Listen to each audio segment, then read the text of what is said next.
Hello, everyone, and welcome to our SheBoot information session. My name is Nadia. I'm a 2021 SheBoot alumni, and I will be your host for today's information session. Now, to begin, I'd like to acknowledge that SheBoot is located on the traditional and unceded territories of the Anishinaabe Algonquin people. We also value the contributions that Inuit, Métis, and other Indigenous people have made, both in shaping and strengthening this community, province, and country. We invite each of you to introduce yourself in the chat with your name and where you're calling in from. And this session will be recorded just in case you want to watch it again afterwards or share it with someone that you think may benefit from the SheBoot program. Throughout this session, if you do have any questions, I encourage you to drop them into the chat and we'll do our best to answer them during the Q&A portion. Now, a little bit about SheBoot in case you haven't heard of it. SheBoot is an annual program that arms technology and technology-enabled women-founded startups with investment readiness skills. Every fall, we host a comprehensive bootcamp program that covers key topics such as pitching, data rooms, due diligence, finance, legal, product market fit, and much more. The bootcamp culminates in a pitch competition for a total prize package of $300,000 in equity-based capital. After the bootcamp, you also do get to access a variety of supports and services like fireside chats, workshops, and more, and you do get to stay connected with a group of like-minded alumni, so SheBoot doesn't stop after that bootcamp portion. Now, today's session, our goal is to dive deeper into what this program is about. You'll learn about what you can gain from being part of the program, the application criteria and the process, and the next steps. You're going to be hearing from one of our SheBoot alumni about their experience in the program, and you'll also hear from our guest speaker, Madison Fisher from Invest Ottawa, about an additional funding program called Elevate IP, where you can qualify for up to $100,000 in funding for your IP strategy and implementation. Now, without further ado, I'd like to pass it on to the co-founders of SheBoot to talk a little bit more about the program, but I will just get started by sharing a little bit more.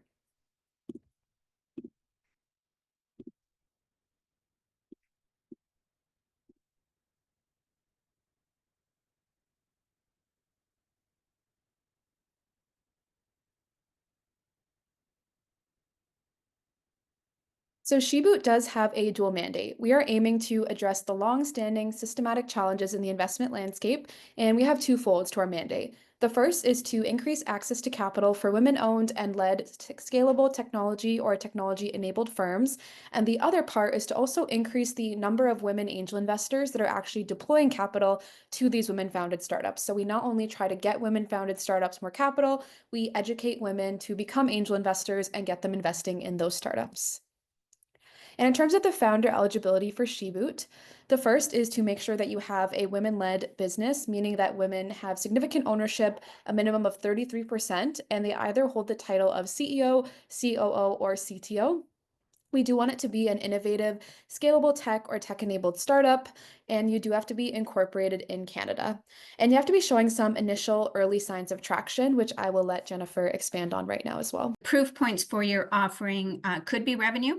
It could also be customer feedback. You've done some beta testing. If you're in life sciences, that you've done some research, you've got some proof around the that what you're developing has a market, that you've got some sort of advancement. So it's not prescriptive as to what the traction is, but you do have some proof points that your company and your offering will have product market fit or do have product market fit. So, is your business technology driven? We get asked this a lot. Obviously, some are easier to identify. If your business is a software as a service or a software business, it's obviously technology driven. If you've got innovative hardware, you're probably technology driven. We do multiple sectors. So we are a sector agnostic program. So health tech, med tech, life sciences, biotech, software, hardware, consumer packaged goods when they are tech enabled. So if you've got some sort of IP and scalability within that, for instance, Nadia is our. Sorry, was that an echo or was that someone asking a question? I think that was just an echo. Okay. So to give another example on a tech-enabled business, Marlowe, which is Nadia's company, it is a They do sell tampons, but they are special lubricated. They've got, tech and tech enabled in terms of the lubrication of the tampon and the go-to-market model. So, a variety of ways you can be tech or tech enabled, but we are looking for that differentiation and scalability for the company. And if you have questions about whether or not your company is considered tech enabled, feel free to ask us, send us a question. We are not looking for you to qualify yourself out before checking to make sure that you would qualify for the program. Jane, were you doing this one or am I doing this one? You're on mute. Sure, I can do this one. Thanks, Jennifer. And hi, everybody. I'm Jane Baird, Executive Director of SheBoot. I'm going to just dive in a little bit more about the program itself. We have an investment readiness bootcamp that starts in September. I'll give you the full timeline a little bit in a few slides, but from September through till almost the end of August, over those 6 weeks is a very intensive session of workshops that happen twice a week, Tuesdays and Thursdays, 2.5 hours for each session. And then we have pitch practices on Friday. So what I'd like to underscore here is the investment of your time and energy that goes into the SheBoot program. The interactive workshops are about due diligence, preparing your data room, accounting, legal, everything you need to become investment ready. You're matched with a one-on-one coach to help you kind of navigate through the workshop program, as well as expert advisors in different areas like accounting, IP, finance, etc. Every Friday, we have pitch practices with friendly and frank feedback from investors and community champions. And the purpose of this, obviously, is to get you ready to practice, ready to actually pitch. So every Friday, you're going to practice your pitch over and over and over, and you're going to get feedback every Friday, which helps you continue to evolve that presentation to make it as best as it can be when you get in front of actual investors and VCs. And you're surrounded by kind of a network of SheBoot alumni, like-minded women, other founders, coaches, etc., who are all there to support you through this journey. So here's the timeline, April 1st. No April Fools here. Applications will be live and open, and you have a month to get your application in. There's a very extensive review that happens with our application review committee throughout the month of May. And then we select approximately 30 companies to do interviews with. From that, 15 companies will be selected for the September cohort, and they will be notified in July. As I mentioned, bootcamp starts in September. Your actual final pitch to investors is the end of October. And then in November, we have more of a public kind of coming out party of the cohort where we announce the winners. And then throughout January and February and into March, actually, we have winter programming for not just the most recent cohort, but all of the SheBoot alumni.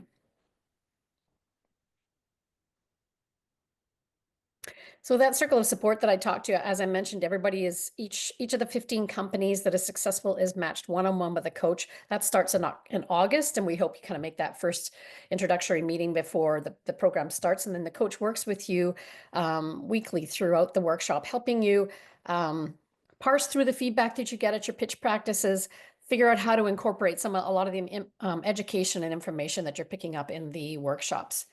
Each company also is assigned a ghost board. This is optional. If you feel you are kind of already overly advised, you don't have to go with this, but most companies do. And it's 2 to 3 women per company who act not as an advisor, not as a governance board, but advisors to help you as you're mapping out your investment plan. And then we have marketing, legal, sales advisors who are all assigned a certain number of hours per founder throughout the program to help you again on all those specific areas. Next slide.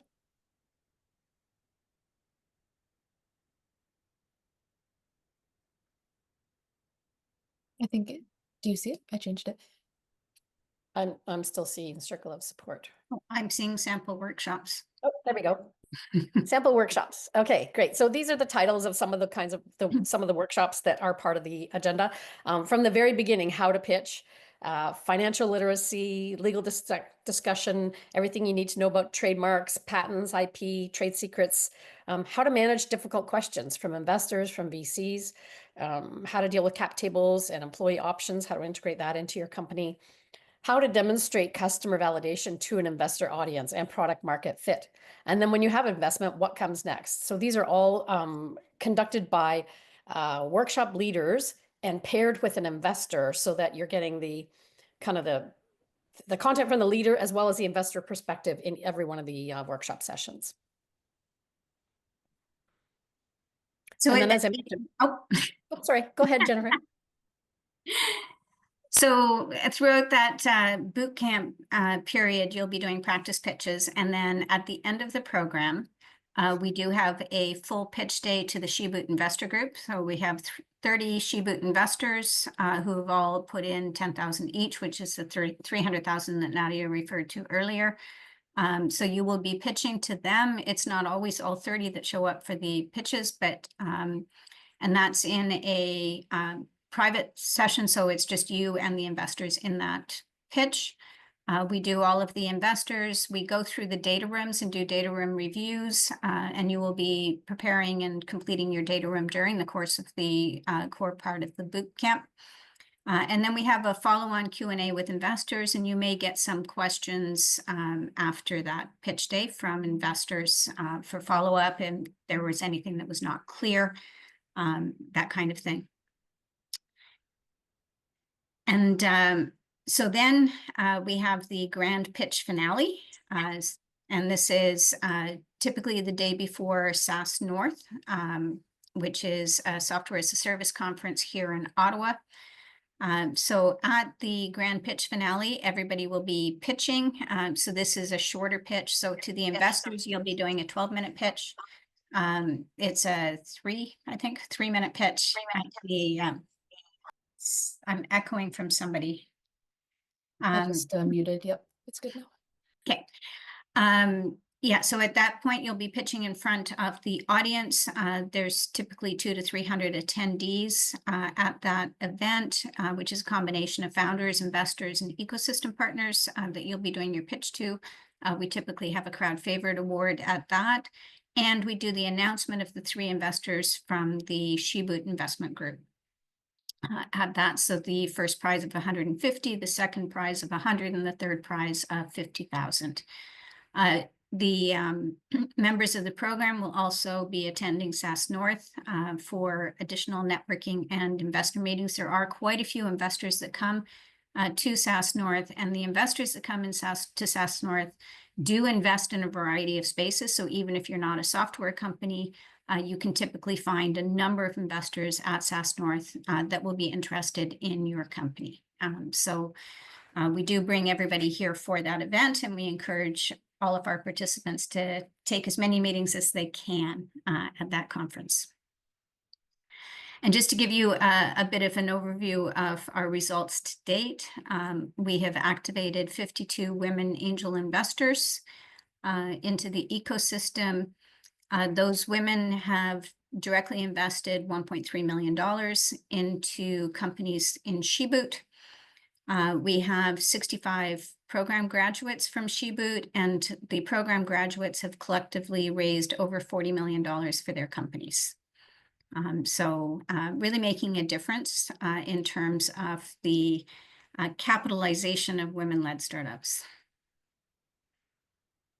And with that, we wanted to briefly open up for some Q&A. I know we kind of did a little bit of an overview of the program.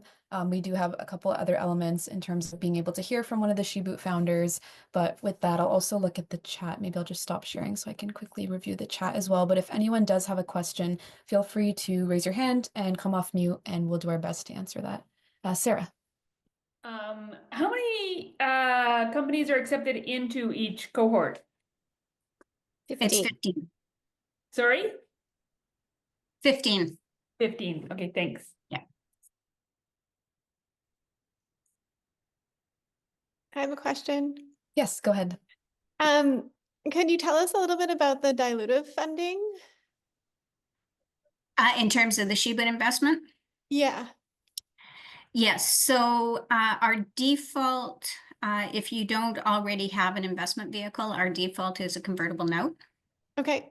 And we do work with each company in terms of the valuation on that convertible note, as it depends on your industry, your stage, you know, what other investors you might have that would determine that. So we have a default that you will get if you're accepted into the program, but it is a negotiated agreement with each company.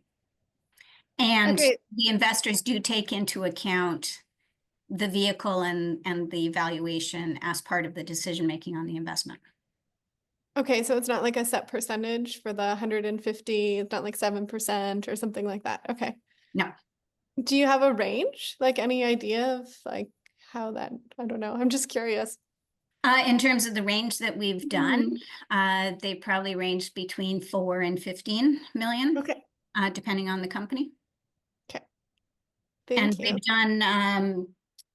we've done safes and convertible notes. Okay.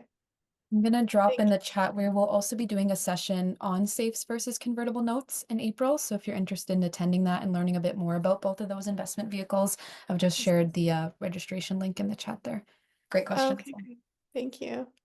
And I can answer, Um, there's a question in the chat about the timings for the September sessions on Tuesdays and Thursdays. They're in the middle of the day to try to accommodate all of the time zones across Canada. So they start at 11:30 and go till 2 each Tuesday and Thursday. And then the pitch practices on Fridays, they're staggered throughout the day. So we work it, we have 2 pitch practices per session and they run from 9 till 3 in the afternoon. So we work it depending on your schedule. And I have a 11:30 would be question. Eastern. Eastern, sorry. And there's also a question, sorry, if you have a question, just raise your hand, we'll come to them. But there's also a question in the chat around would e-commerce companies be considered tech-enabled?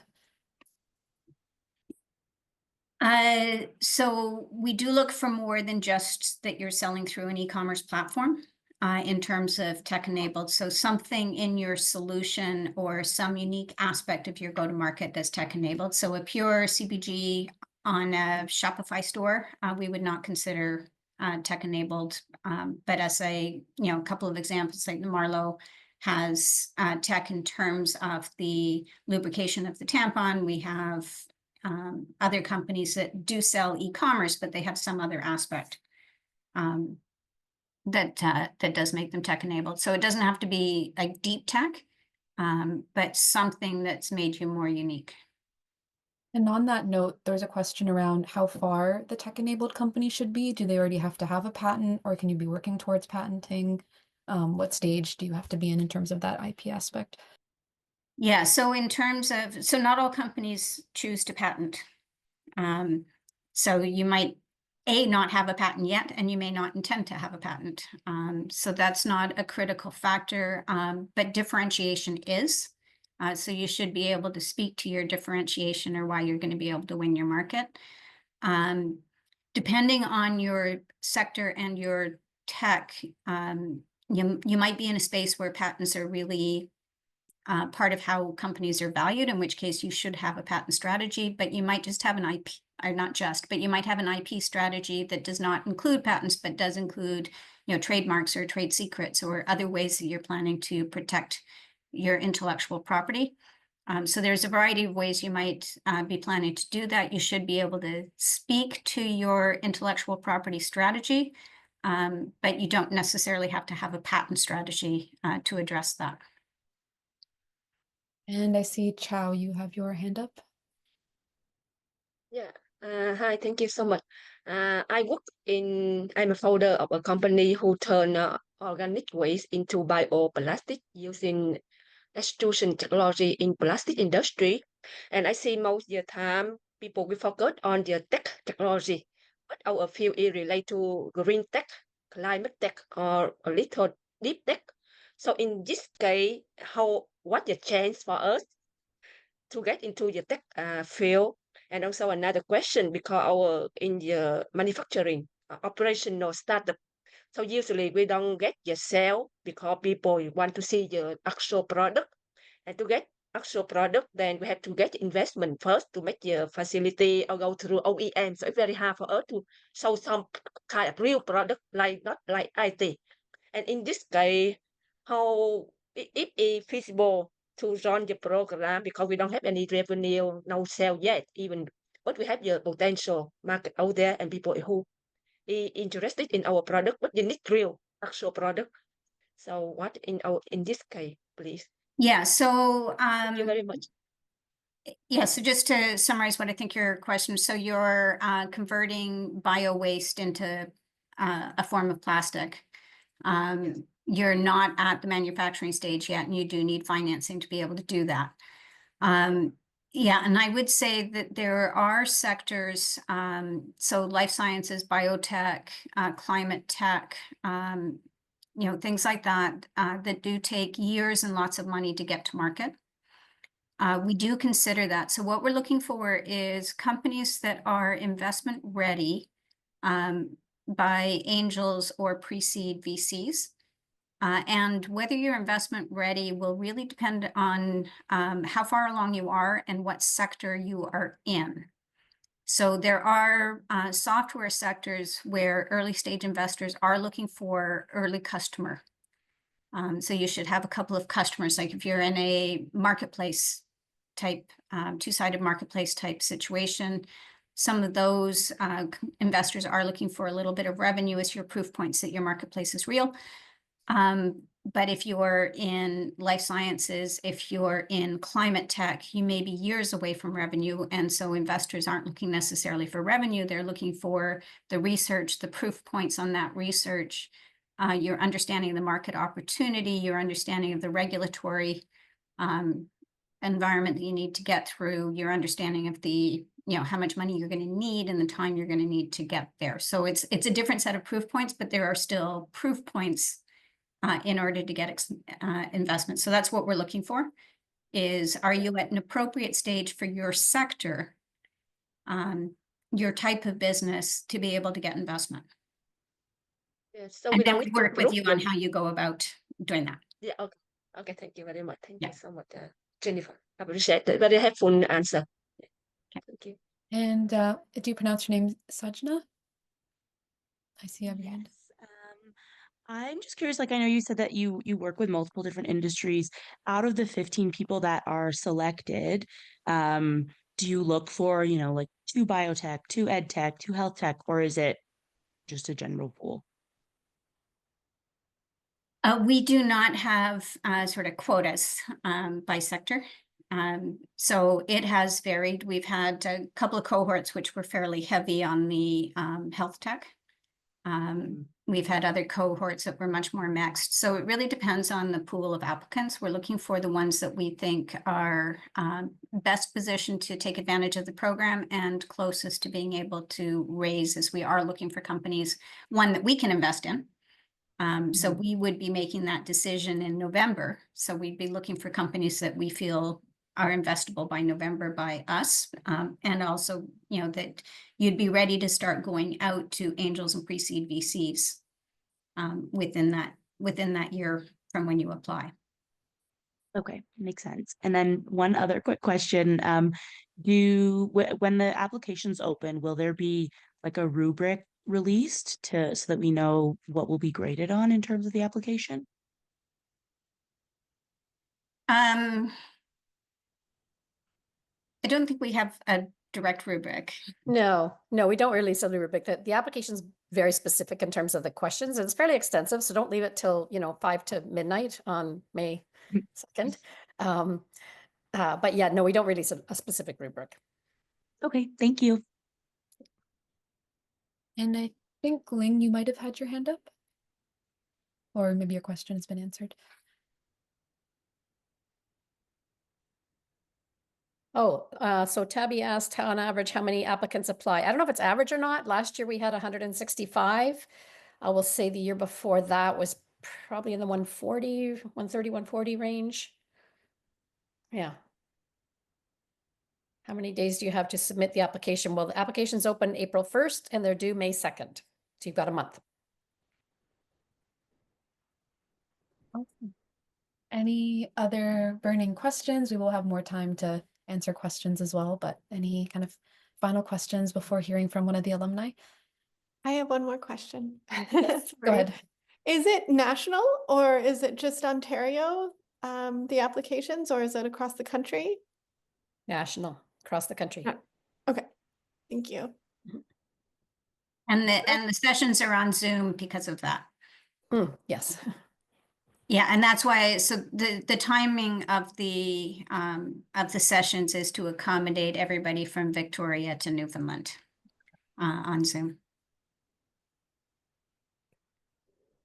I see Sarah has a question. Yeah, I had a question, but I think you just answered it. I just wanted to know a little bit more about whether, driving into Ottawa, and I think you answered my question. Yeah, all online until we get to November.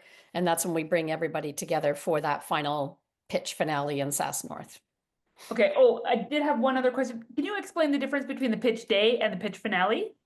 Yes, the pitch day is a full day where you have 12 minutes to pitch to a group of the 30 women investors who are all the SheBoot investors. You'll have 12 minutes to pitch. They've got 15 minutes for questions. That's your full on pitch. And it's that pitch day that the decision is made about the winners. It's got the deep dive follow on, the data room review, etc.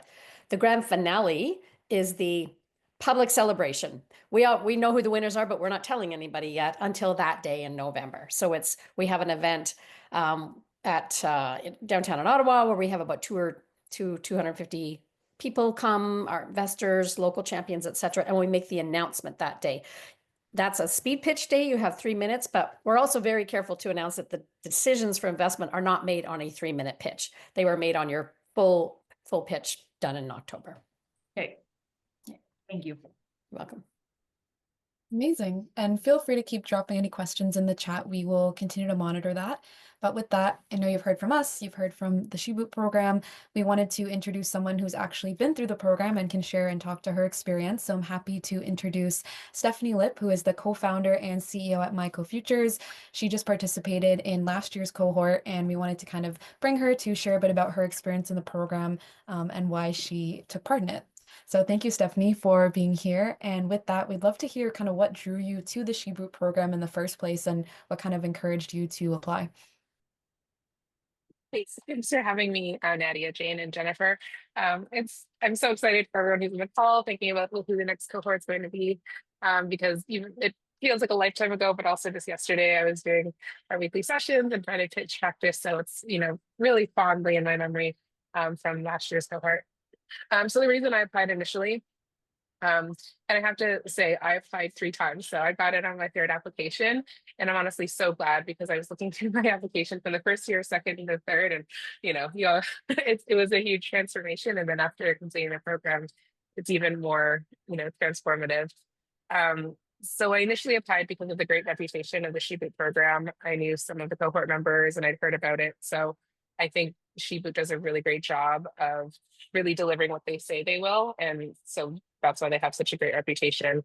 And of course, the offering of support, investment readiness is really crucial, especially being in, an intersection of ag tech, biotech, bit of deep tech, really learning how to convey the opportunity, practice, and getting to work with female investors, because as much as there's underrepresentation in female founders that get funding, there needs to be a lot more opportunities for female investors, because I think there's a little bit of a different approach. And by allowing women and women identifying people to invest more, that creates more generational wealth. And so I think on both sides, it's important to participate.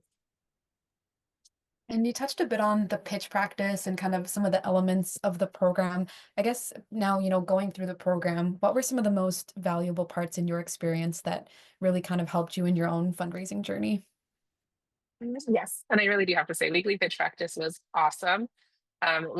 You get partnered with one of the other cohort mates, you get to know that person really well, and you really get to cheer each other on as week after week your pitch improves.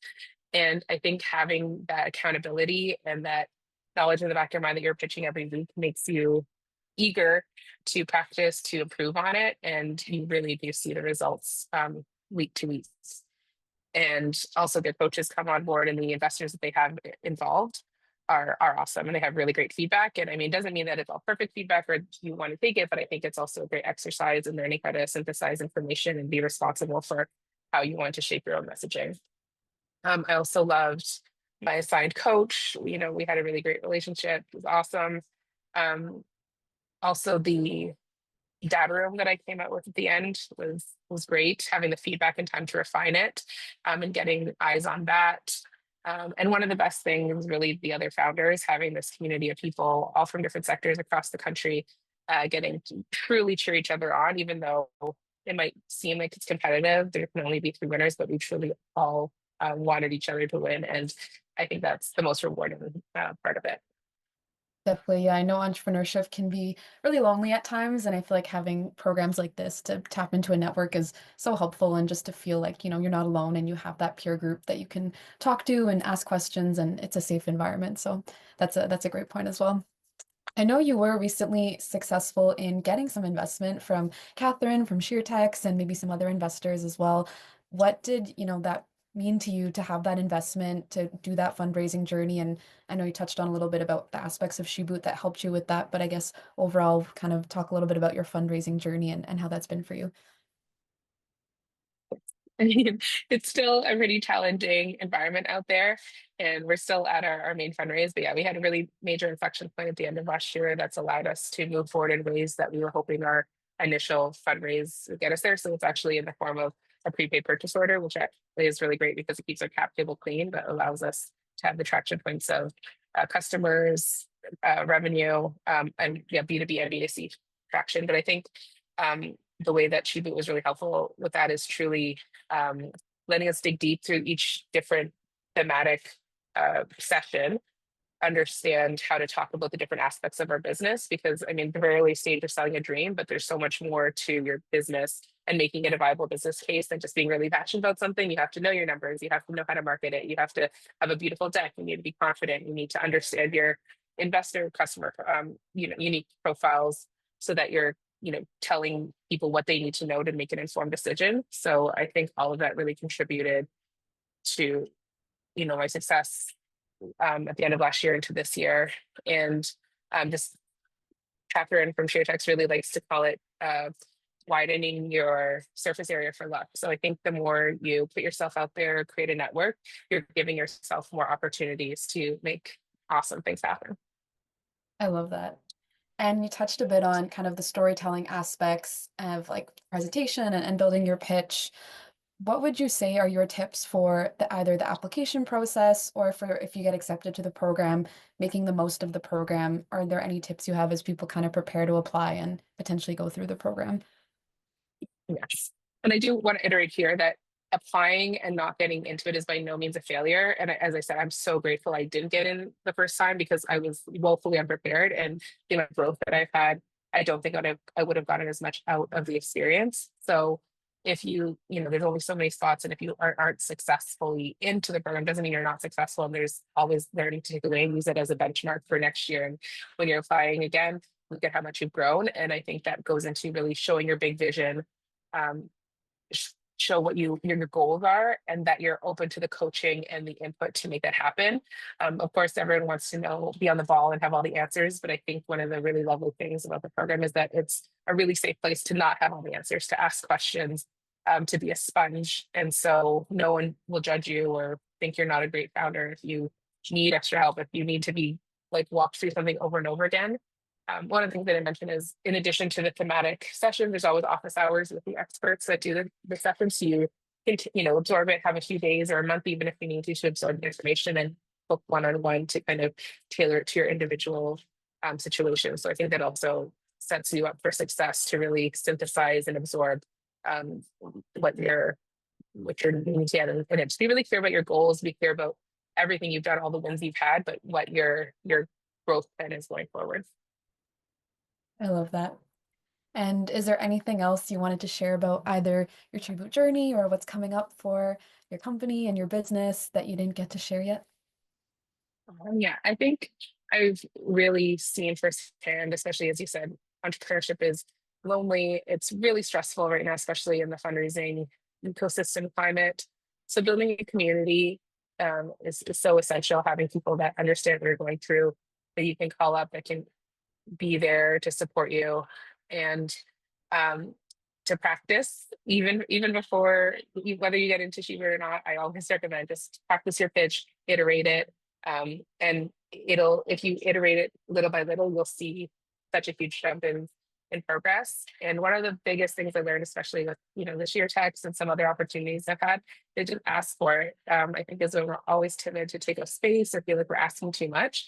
And the way I always try to look at it is, if you ask and someone says no, that's up to them, but give that person the benefit of the doubt that they can set their own boundaries and don't feel that you're being a burden or that you're asking too much or you're putting yourself before others. Because I think everyone, especially when you have a business and something that's impact driven, you don't want to impose, you want to be fair, you want to, but I think there's absolutely nothing wrong with a polite ask, because you really never know where that could take you. And I think that's been something that's really propelled myself and our business forward in the last 2 months.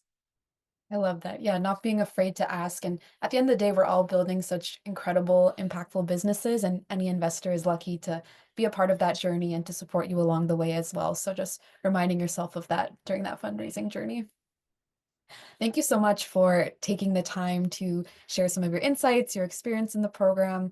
Based on anything that has been shared, were there any other questions that have kind of popped into people's minds that they want to ask, or anything else that is curious or top of mind? I think there was one in the chat. Is there feedback on the application if you are not chosen so that you can improve for next time? That might be a question for Jennifer or Jane. Sorry, I was just reading the other questions, and I assume, I think I replied directly, but I didn't mean to. Let me address one of the other ones where someone asked about the coach. The coach times are not restricted to that Tuesday, Thursday, Friday. You and your coach set up a schedule that works for you outside of the workshop times. And the coach, by the way, stays with you for 6 months. That's from September right through till March the following year. We don't have a formal mechanism of providing feedback. We don't really have resources to provide feedback to 165 people if they all apply. We can sometimes do it on a one-on-one basis, but as I said, we don't kind of have a formal way to do that at this point. Jennifer, can you answer the foreign investors question? Initial interest from foreign investors looking to raise funds through non-dilutive grants. Are we still eligible for SheBoot? Yeah, I did actually put a Oh, sorry, you did.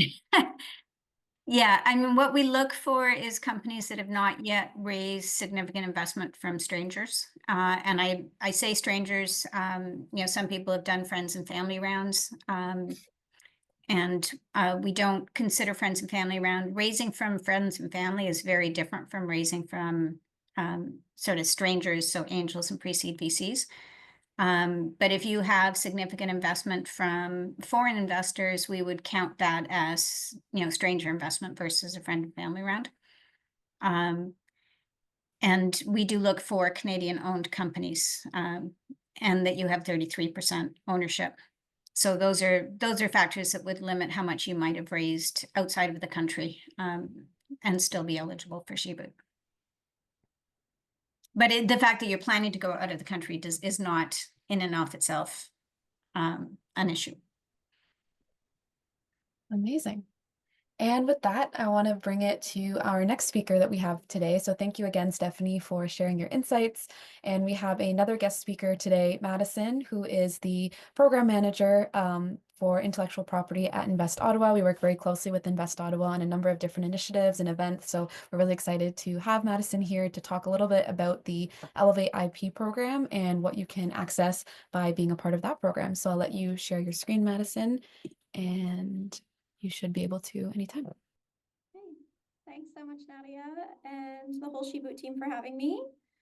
Can everyone see my screen? Yeah, okay, great.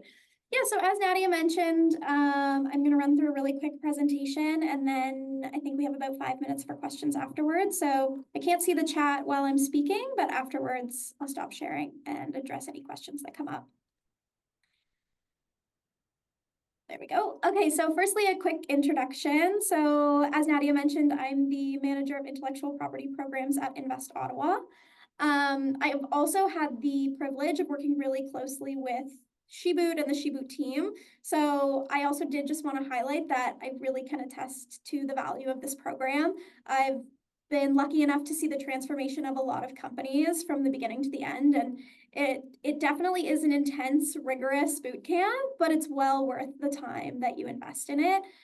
You'll get a lot of value out of it. And as Stephanie said, you know, looking back and comparing yourself when you start to when you finish, crazy transformations can happen. So with that, the next 5 minutes or so, really what I'm hoping to do is chat with you about a few other opportunities and areas for support. I know a few people today have asked about IP, so that's what I'm here to chat about. So hopefully over the next few minutes, I help you to identify the right support for you when it comes to leveraging IP support. I hope to be able to connect you with resources that enable your growth. And I hope that you have the tools that you need at the end of this to actually apply and start leveraging these resources. So this is a really high level of the programs that I'll be talking about. So I will focus on the Elevate IP program, but I will also touch on the other 3 programs. These programs, with the exception of the last one, are all available nationally. And so let's just dive in. So the Elevate IP program, the reason why I'm here to chat about it is because Invest Ottawa is a delivery partner of this program.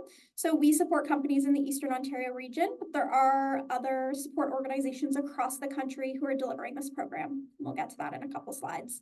In terms of general eligibility for the program, you need to be a Canadian-controlled private corporation with less than 500 employees, and the CCPC, or Canadian Controlled Private Corporation, needs to own the IP or have exclusive rights to the IP. So these conditions are extremely broad. Different regions may have additional criteria that they've added onto this, but generally speaking, for this national program, this is the base level requirement. So I assume most of the folks on this call, if not all of you, will fall into these categories. In terms of Elevate IP support, there's a lot happening on this slide, but I did it intentionally because I hope that, you know, screenshot this, or maybe Nadia can share it afterwards. I hope that it can be a resource moving forward. So I will preface by saying delivery in different regions does look a little bit different, but generally speaking, the program's intended to provide the following support. So as a first level, or sometimes called tier 1, this program provides access to education to learn about what intellectual property is, how it relates to your business, and what you should be doing about it.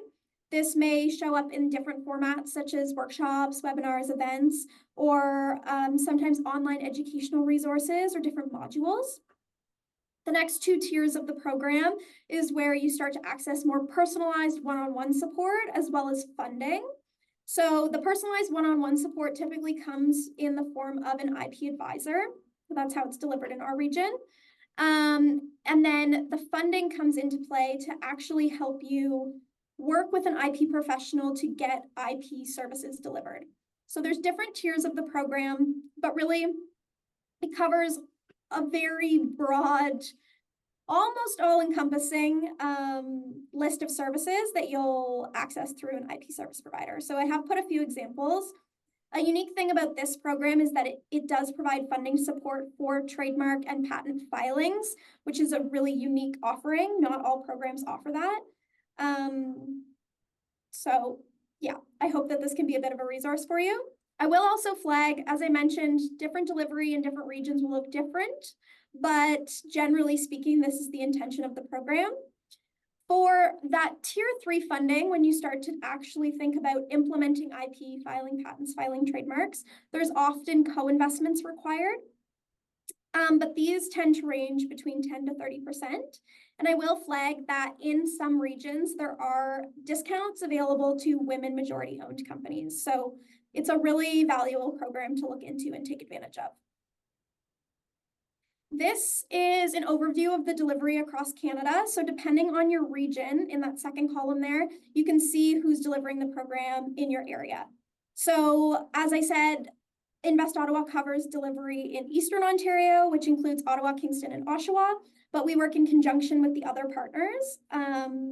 So this is sort of provides an overview for who you should reach out to learn more in your area. As promised, the other programs that I said I would flag are as follows. I will say there's really never been a better time for IP support in Canada. There's so many programs available. IP Assist is the first one. So this is funded by NRC IRAP. If that means something to you, then you're likely eligible. So it's really open to companies who already have assigned ITAs or industrial technology advisors. If you have an assigned ITA, reach out to them to learn more.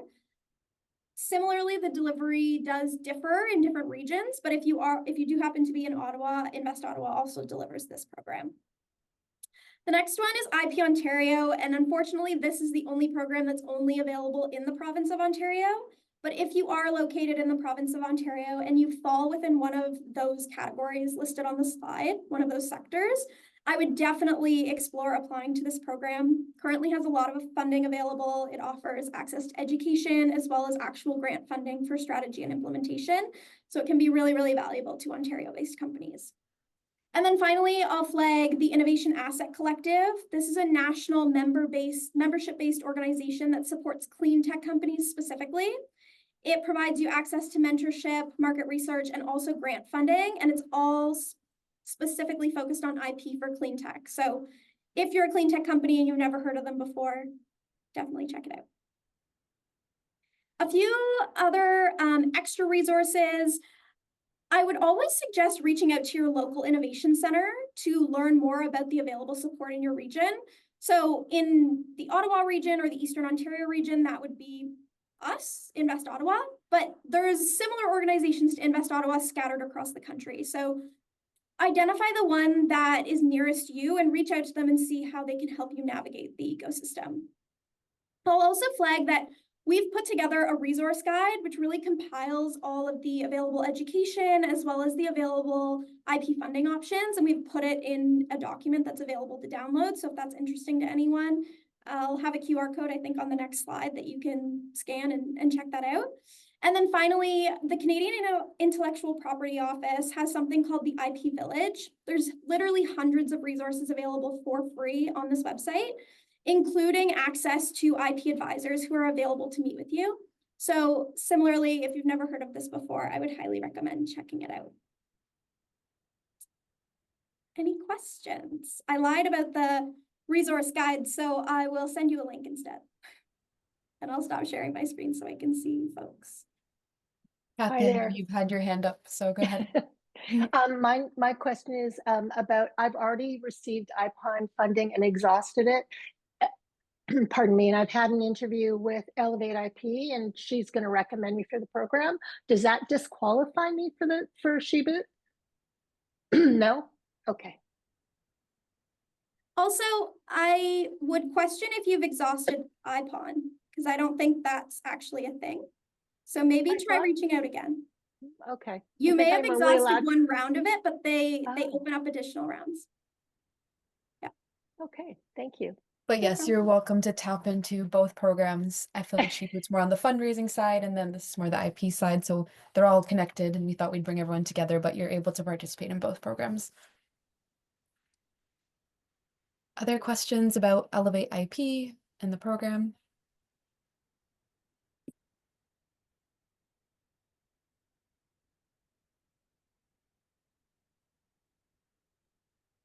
Madison just did such a good overview. There's no questions. That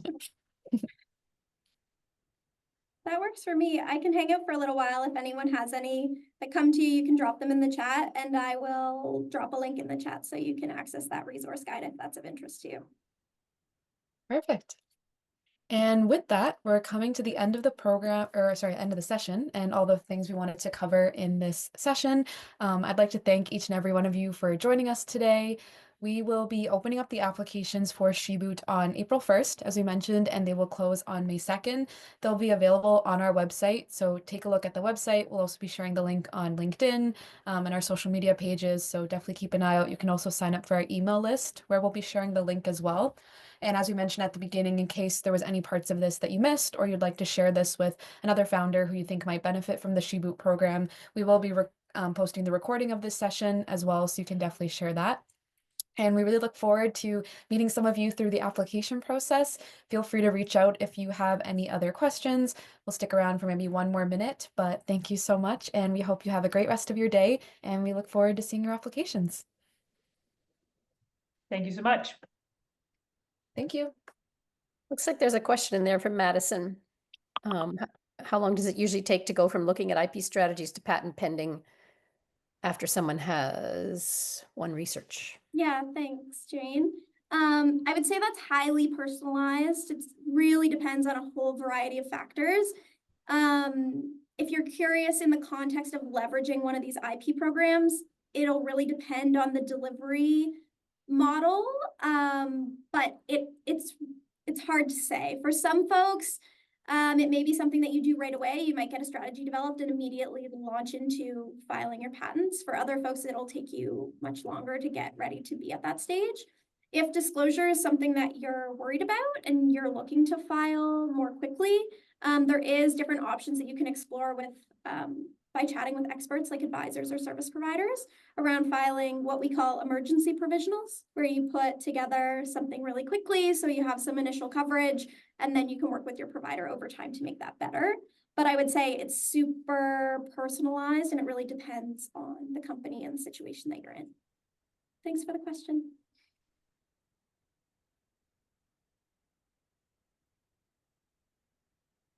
I see another question. If some technology is developed outside of Canada, how can you support us? Our company is incorporated in Canada and we plan to operate from here.